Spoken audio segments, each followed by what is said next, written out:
How to redeem DoorDash gift card. Hi everybody. If you would like to do so, you may follow up the steps. So you may just head over and open up the DoorDash application on your screen, and once you open it up, you may head over to the Me tab in the bottom right corner of your screen and open it up. Now from here you will be finding this kind of interface. All you gotta do is locate up this option of settings and tap on it. After that, when you tap on it here, you will be finding your settings, so you can look out for the gift card section very easily.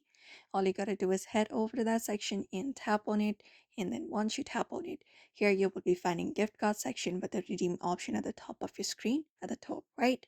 You may look at that option up and tap on it, and once you do, it gives you option to redeem your gift card. You can just go ahead and copy and paste or type in the pin of the gift card here. After that, tap on redeem to your account, and once that is done, the gift card should be redeemed on your DoorDash application. So that's it. You may follow up these steps in order to do so. It is pretty quick and easy.